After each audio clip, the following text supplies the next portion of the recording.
আচ্ছা এমনও তো হইতে পারতো না যে কেউ আমারে ঘুম দিয়ে উঠাবে, উঠায় ১ কাপ চা দিবে, বলবে নাও চাটা খাও, খেয়ে ফ্রেশ হও, আমি নাস্তা বানাইছি, আসো টেবিলে আসো। এরকম তো হইতে পারতো, তাই না? কিন্তু দুর্ভাগ্যজনক হইলেও সত্যি এটা হইলেও হইতে পারতো, কিন্তু হয় নাই। কি আর করার, আফসোস বাদ দিয়ে আমি আমার ভিডিওতে ফিরে আসি। আসসালামু আলাইকুম, কেমন আছেন আপনারা সবাই? আশা করছি আল্লাহর অশেষ রহমতে সবাই ভালো আছেন এবং সুস্থ আছেন। আজকে রান্না করছি একদম ডিমওয়ালা ট্যাংরা মাছ, পেটে ডিম ভর্তি। এত বড় বড় ট্যাংরা মাছ, তাতে পেটে ডিম, কার না ভালো লাগে। তবে আমার এই মাছের থেকেও একদম ছোট ছোট যে ট্যাংরা মাছ হয়, আমরা বরিশালের ভাষায় বলতাম বুজুরি ট্যাংরা, ওই বুজুরি ট্যাংরা মাছটা আমার খুব পছন্দ। আমার এখনো মনে আছে আমি যখন প্রেগনেন্ট ছিলাম, আম্মু আমাকে বরিশালে দেখতে গিয়েছিল, তখন আম্মু একদম ছোট ছোট সেই ট্যাংরা মাছ নিয়ে গিয়েছিল বাড়ির থেকে, আর সেটা রান্না করেছিল। তার স্বাদ এখনো আমার মুখে লেগে আছে।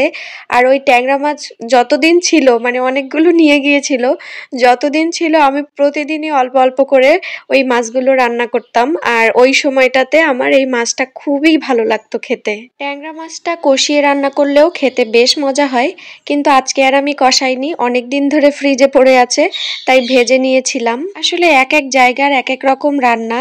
আমি সিলেটের একটা আপুর ভিডিও দেখতাম, ওনাকে আমি কখনোই দেখিনি মাছ ভেজে রান্না করতে। ওনারা দেখতাম মাছ কষিয়ে তারপর সেই মাছটা তুলে নিয়ে তাতে সবজি বা যাই হোক দিয়ে তারপরে রান্না করতো। উনি কিন্তু বিদেশে থাকতো, অবশ্যই সেখানে ফ্রেশ মাছ পাওয়া যায় না, তারপরেও সে ওইভাবে রান্না করতো।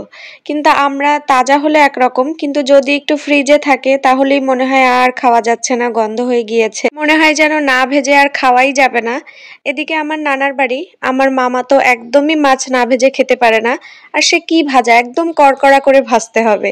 তো যার যার টেস্ট এক এক রকম, রান্নার সিস্টেমও আলাদা। এবার রান্না হচ্ছে কুমড়ো ঘন্ট।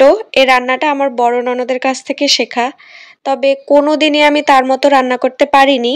আমার বড় আপুর হাতের এই কুমড়ো ঘন্টটা একদম বেস্ট লাগে।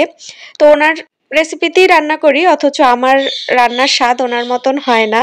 জানি না কেন। রান্না করতে গেলে যে কত কথা মনে হয় যেন আমার মা এই রান্নাটা খুব ভালো করতো, এই রান্নাটা আমার বাবা খেতে খুব ভালোবাসতো, এই রান্নাটা আমি কখনোই পছন্দ করতাম না খেতে, মা আমাকে মেরে মেরে জোর করে খাওয়াতো, এরকম কত কথা যে মনে হয়। বাই দ্য ওয়ে, আমি বরাবরের মতোই দিনের বেলায় ভয়েস দিচ্ছি, রাত্রে ঘুমিয়ে পড়েছিলাম।